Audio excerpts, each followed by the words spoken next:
Bram Stoker. Abraham Stoker was an Irish author who is celebrated for his 1897 Gothic horror novel Dracula. During his lifetime, he was better known as the personal assistant of actor Sir Henry Irving and business manager of the Lyceum Theatre, which Irving owned.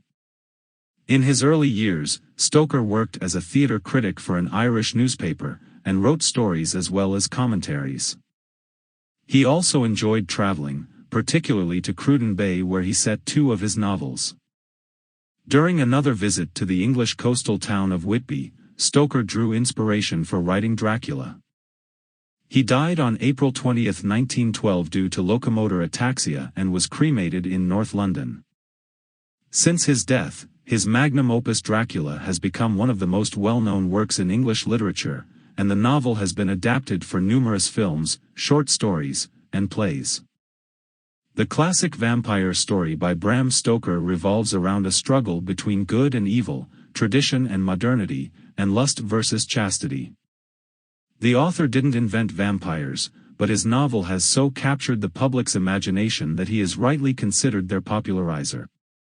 Listen and you will meet not only the Count himself, but heroes Jonathan Harker and Abraham Van Helsing, plus an array of madmen, psychiatrists, and fair maidens who cross paths with the fanged menace. Dracula by Bram Stoker. Chapter 13. Dr. Seward's Diary continued. The funeral was arranged for the next succeeding day, so that Lucy and her mother might be buried together. I attended to all the ghastly formalities, and the urbane undertaker proved that his staff was afflicted or blessed with something of his own ubiquitous suavity. Even the woman who performed the last offices for the dead remarked to me, in a confidential, brother-professional way, when she had come out from the death-chamber, "She makes a very beautiful corpse, sir. It's quite a privilege to attend on her. It's not too much to say that she will do credit to our establishment." I noticed that Van Helsing never kept far away. This was possible from the disordered state of things in the household. There were no relatives at hand, and as Arthur had to be back the next day to attend at his father's funeral, we were unable to notify anyone who should have been bidden. Under the circumstances, Van Helsing and I took it upon ourselves to examine papers, etc. He insisted upon looking over Lucy's papers himself.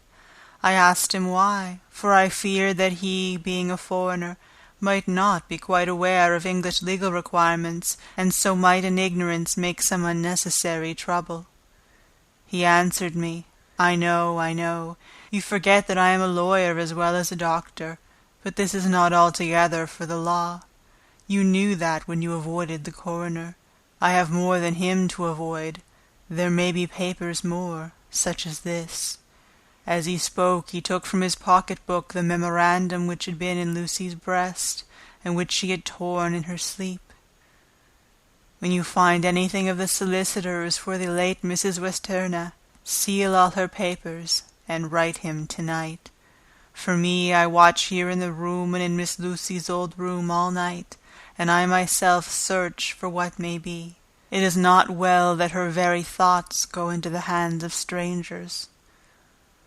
I went on with my part of the work, and in another half-hour had found the name and address of Mrs. Westerna's solicitor, and had written to him. All the poor lady's papers were in order.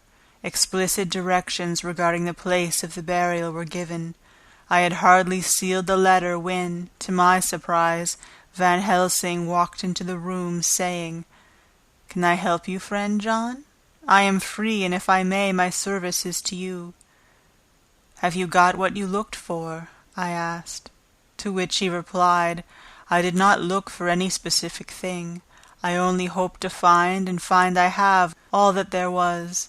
Only some letters and a few memoranda, and a diary new begun, but I have them here, and we shall for the present say nothing of them. I shall see that poor lad tomorrow evening, and, with his sanction, I shall use some."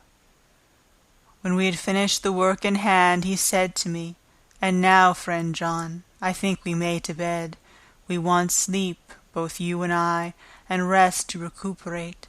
Tomorrow we shall have much to do, but for tonight there is no need of us, alas." Before turning in, we went to look at poor Lucy. The undertaker had certainly done his work well, for the room was turned into a small chapelle andante. There was a wilderness of beautiful white flowers, and death was made as little repulsive as might be. The end of the winding sheet was laid over the face. When the professor bent over and turned it gently back, we both started at the beauty before us, the tall wax candle showing a sufficient light to note it well. All Lucy's loveliness had come back to her in death, and the hours that had passed, instead of leaving traces of decay's effacing fingers, had but restored the beauty of life, till positively I could not believe my eyes that I was looking at a corpse. The professor looked sternly grave. He had not loved her as I had, and there was no need for tears in his eyes. He said to me, "Remain till I return," and left the room. He came back with a handful of wild garlic from the box waiting in the hall, but which had not been opened, and placed the flowers amongst the others on and around the bed.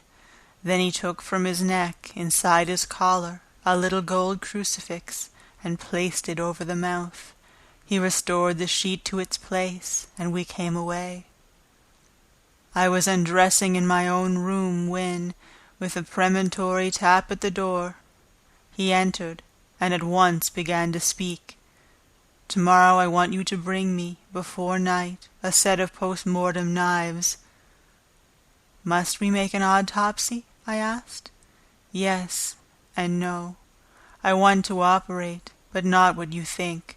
Let me tell you now, but not a word to another. I want to cut off her head and take out her heart." "Ah, you are a surgeon and so shocked. You whom I have seen with no tremble of hand or heart, do operations of life and death that make the rest shudder. Oh, but I must not forget, my dear friend John, that you loved her, and have not forgotten it, for it is I that shall operate, and you must not help.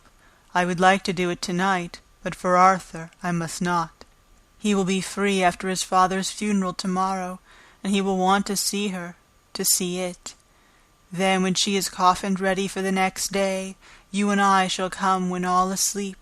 We shall unscrew the coffin lid, and shall do our operation, and then replace all, so that none know, save we alone." "But why do it at all? The girl is dead. Why mutilate her poor body without need? And if there is no necessity for a post-mortem, and nothing to gain by it, no good to her, to us, to science, to human knowledge, why do it? Without such it is monstrous." For answer, he put his hand on my shoulder and said, with infinite tenderness, "Friend John, I pity your poor bleeding heart, and I love you the more because it does so bleed. If I could, I would take on myself the burden that you do bear, but there are things that you know not, but that you shall know, and bless me for knowing, though they are not pleasant things. John, my child, you have been my friend now how many years, and yet, did you ever know me to do any without good cause? I may err, I am but a man, but I believe in all I do. Was it not for these causes that you sent for me when the great trouble came? Yes, were you not amazed, nay horrified, when I would not let Arthur kiss his love, though she was dying, and snatched him away by all my strength? Yes, and yet you saw how she thanked me, with her so beautiful dying eyes, her voice, too, so weak, and she kissed my rough old hand and blessed me. Yes, and did you not hear me swear a promise to her, that so she closed her eyes grateful? Yes. Well, I have good reason now for all I want to do. You have for many years, trust me. You have believed me weeks past, when there be things so strange that you might have well doubt. Believe me yet a little, friend John. If you trust me not, that I must think what I think, and that is not perhaps well, and if I work as work I shall, no matter trust or no trust, without my friend trust in me, I work with heavy heart, and feel oh so lonely, when I want all help and courage that may be. He paused a moment, and went on solemnly, Friend John, there are strange and terrible days before us. Let us not be two, but one. That so we work to a good end. Will you not have faith in me? I took his hand and promised him. I held my door open as I went away, and watched him go to his room and close the door. As I stood without moving, I saw one of the maids pass silently along the passage. She had her back to me, so did not see me, and go into the room where Lucy lay. The sight touched me. Devotion is so rare, and we are so grateful to those who show it unasked to those we love. Here was a poor girl putting aside the terrors which she naturally had of death, to go watch alone by the bier of the mistress whom she had loved, so that the poor clay might not be lonely till laid to eternal rest. I must have slept long and soundly, for it was broad daylight when Van Helsing waked me by coming into my room. He came over to my bedside and said, You need not trouble about the knives. We shall not do it. Why not? I asked, for his solemnity of the night before had greatly impressed me. Because, he said sternly, it is too late, or too early. See! Here he held up the little golden crucifix. This was stolen in the night. How stolen? I asked in wonder, since you have it now. Because I get it back from the worthless wretch who stole it, from the woman who robbed the dead and the living. Her punishment will surely come, but not through me. She knew not altogether what she did, and thus unknowing she only stole. Now we must wait. He went away on the word, leaving me with a new mystery to think of, a new puzzle to grapple with. The forenoon was a dreary time, but at noon the solicitor came, Mr. Markand, of Holman, Sons, Markand and Litterdale. He was very genial and very appreciative of what we had done, and took off our hands all cares as to details. During lunch he told us that Mrs. Westenra had for some time expected sudden death from her heart, and had put her affairs in absolute order. He informed us that, with the exception of a certain entailed property of Lucy's father, which now, in default of direct issue, went back to a distant branch of the family, the whole estate, real and personal, was left absolutely to Arthur Holmwood. When he had told us so much, he went on.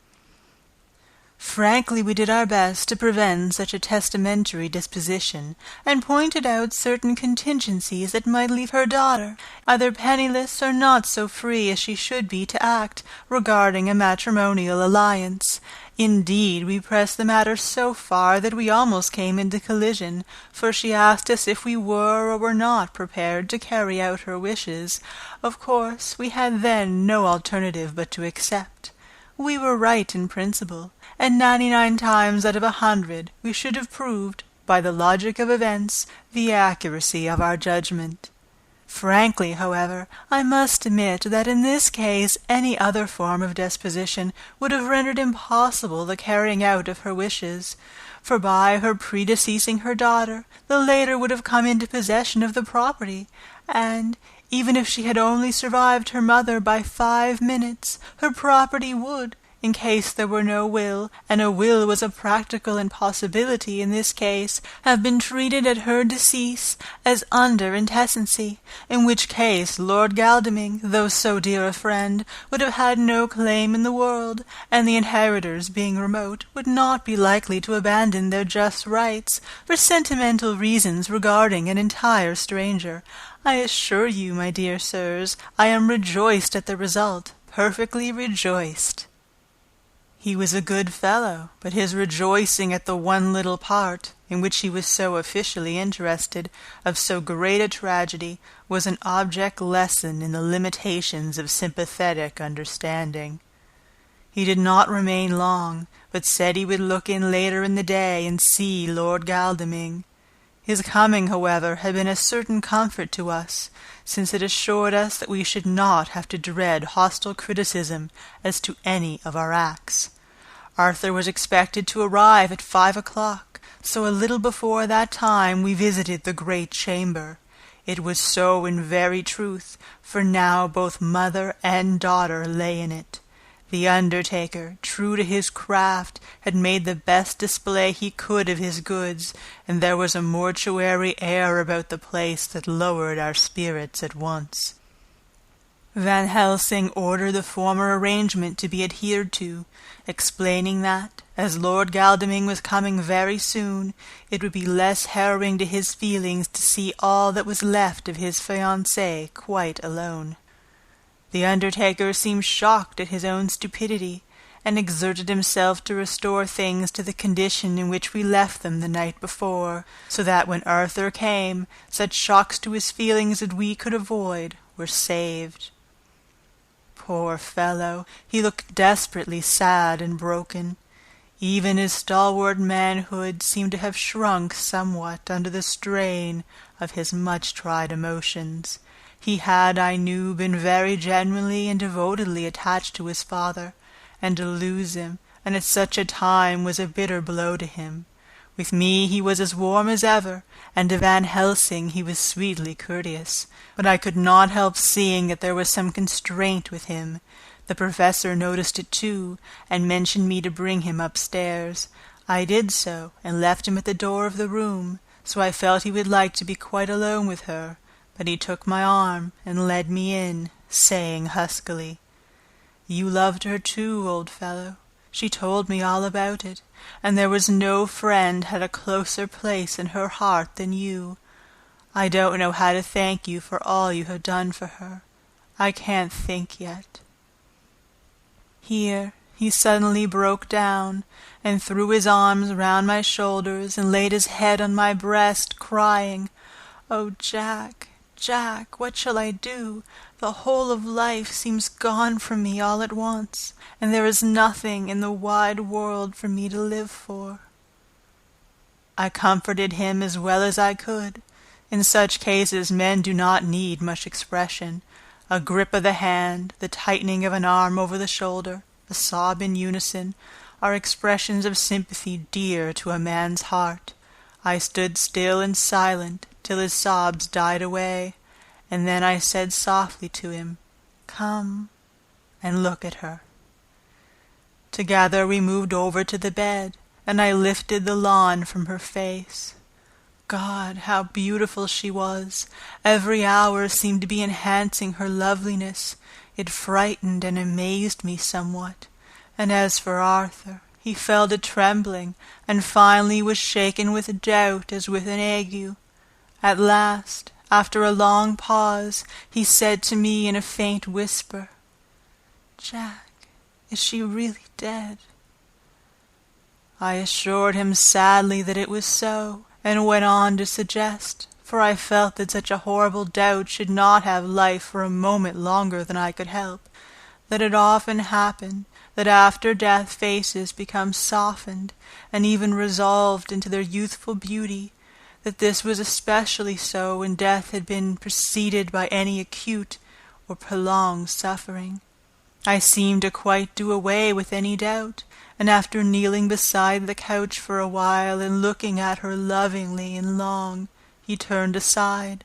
I told him that this must be good-bye, as the coffin had to be prepared, so he went back and took her dead hand in his and kissed it, and bent over and kissed her forehead.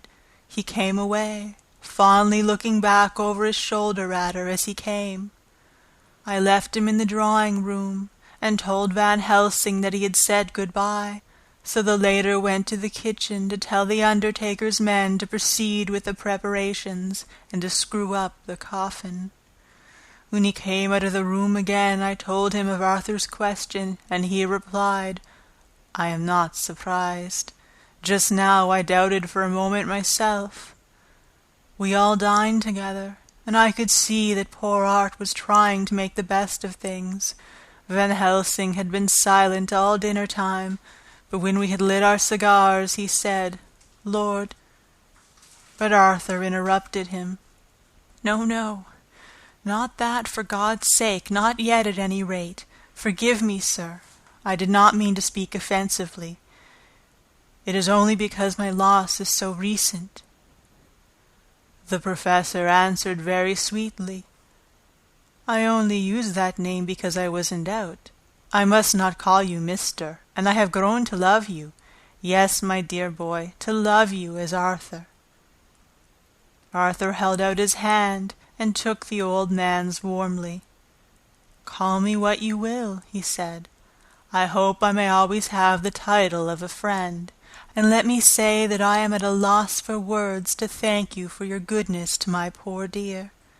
He paused a moment and went on. "I know that she understood your goodness even better than I do, and if I was rude or in any way wanting at the time you acted so, you remember."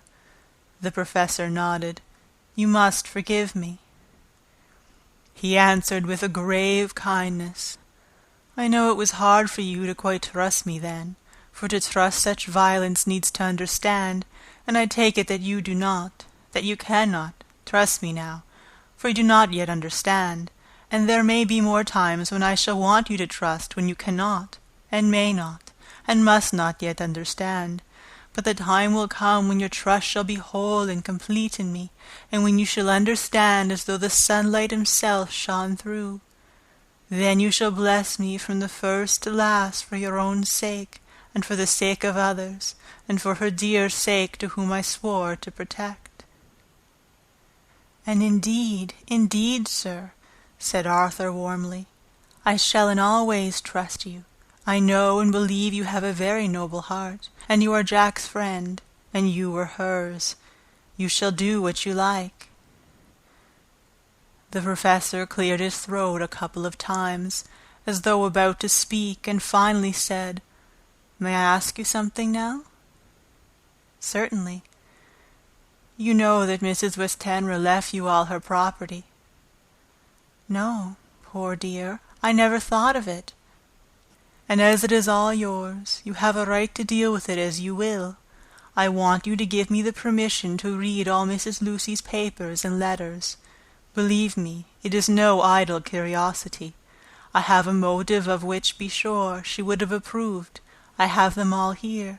I took them before we knew that all was yours, so that no strange hand might touch them, no strange eye look through words into her soul.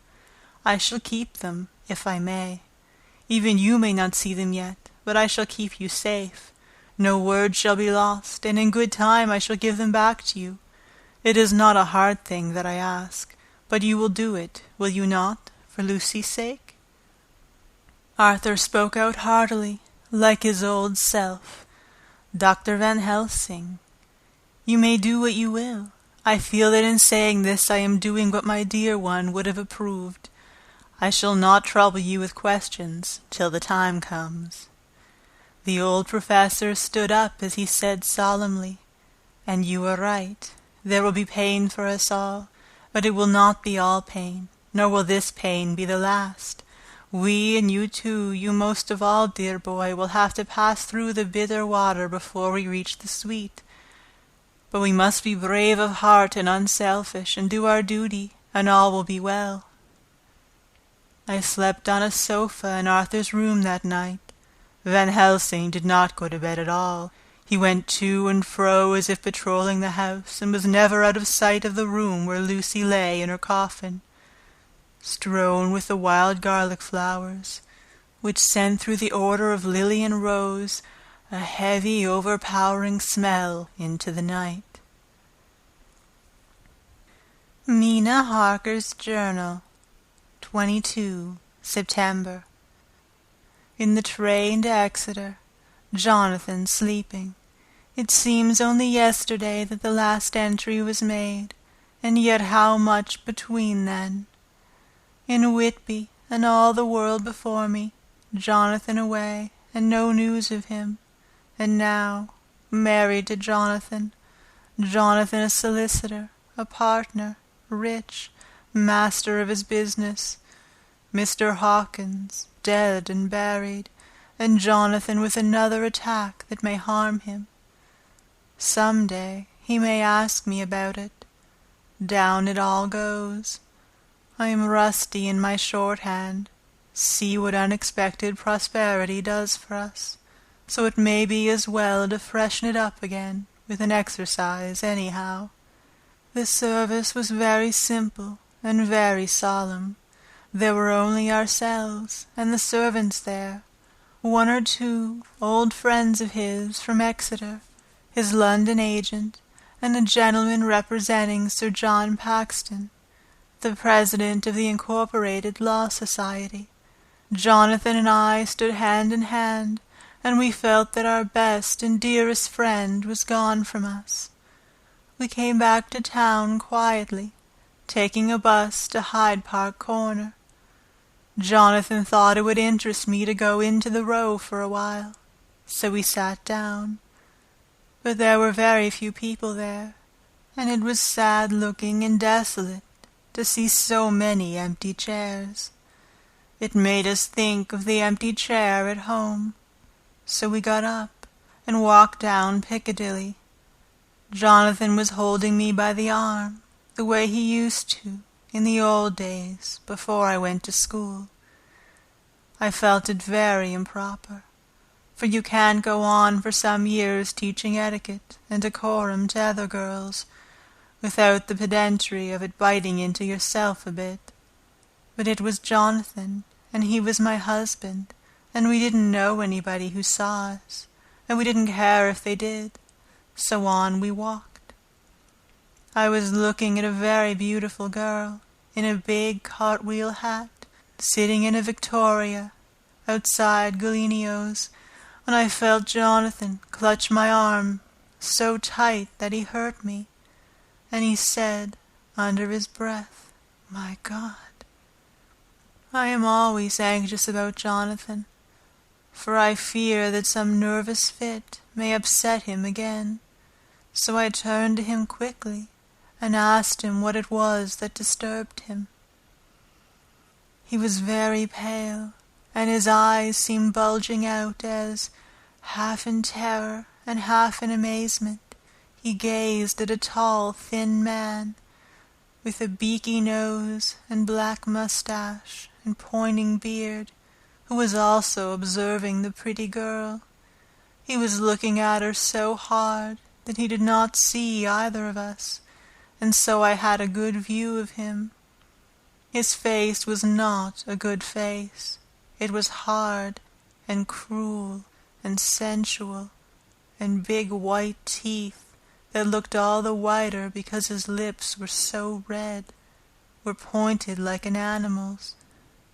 Jonathan kept staring at him, till I was afraid he would notice. I feared he might take it ill.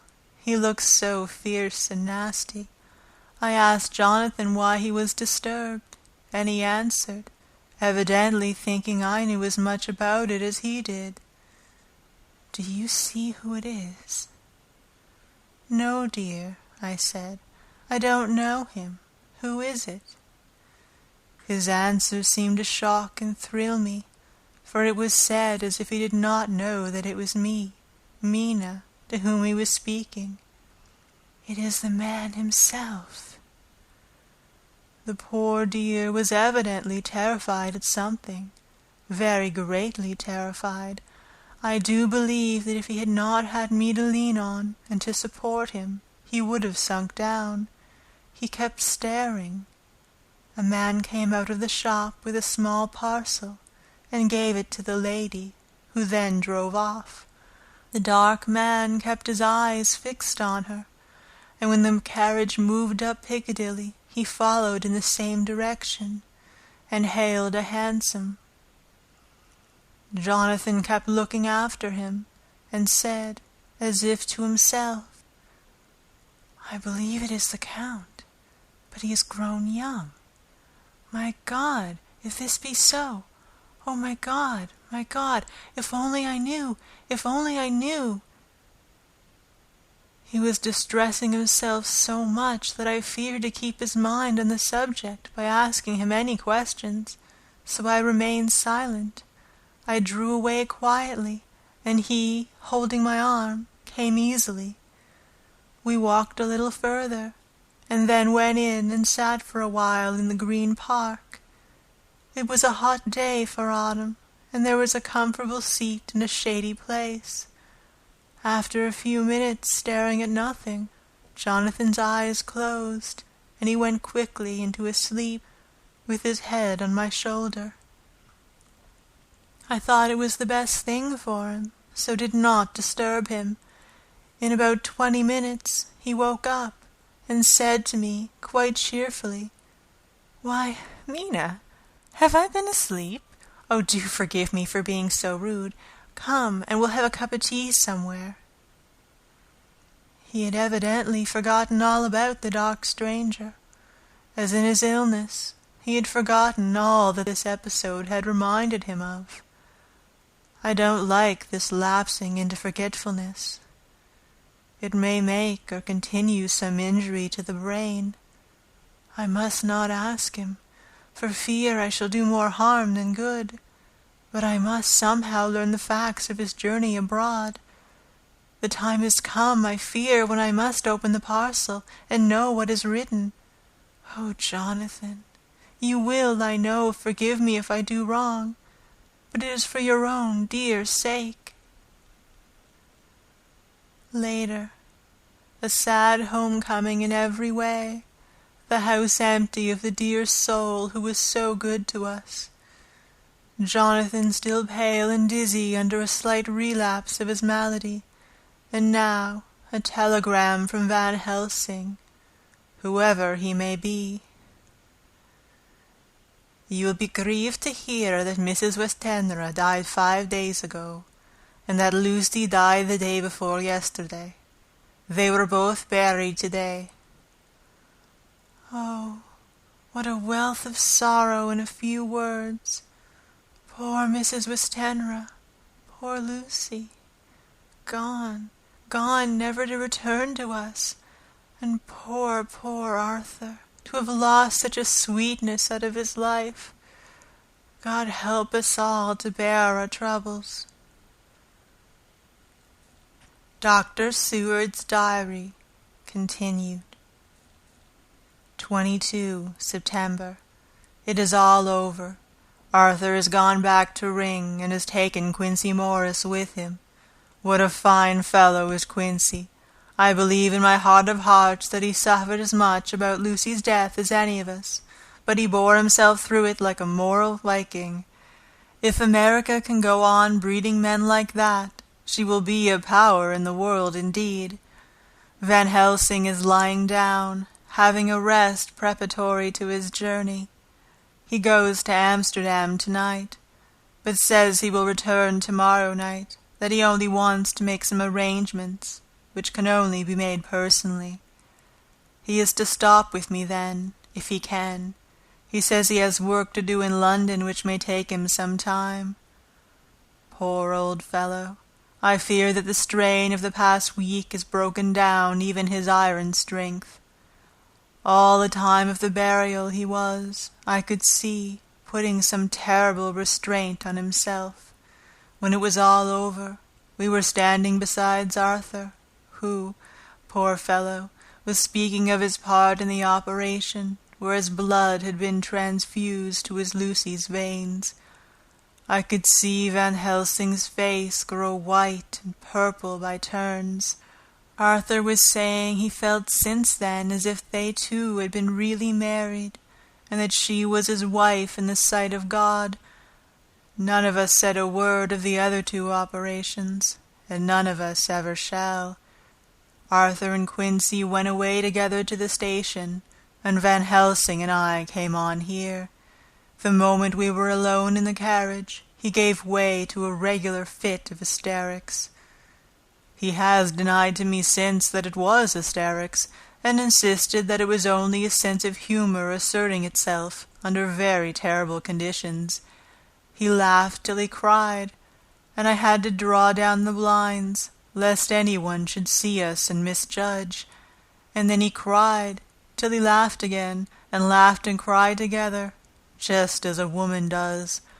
I tried to be stern with him, as one is to a woman under the circumstances, But it had no effect.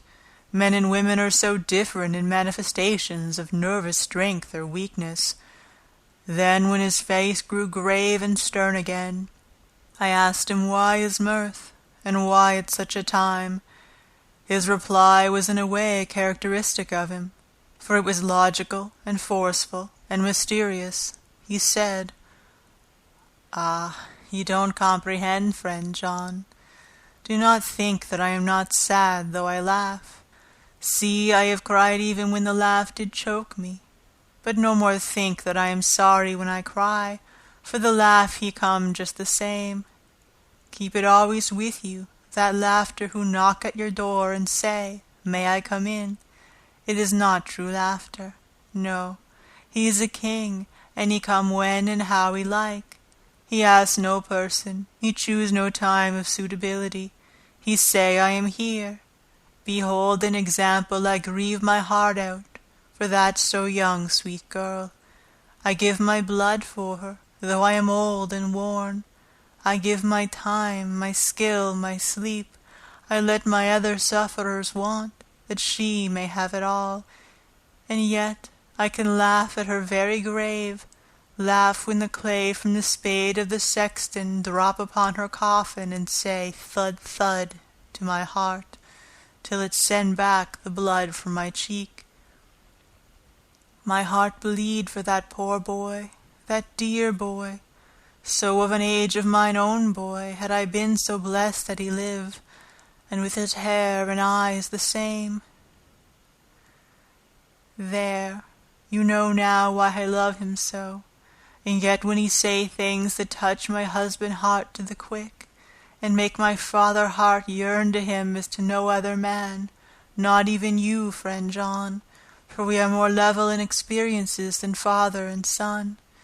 Yet even at such a moment, King Laugh he come to me, and shout and bellow in my ear, 'Here I am,' till the blood come dance back, and bring some of the sunshine that he carry with him to my cheek.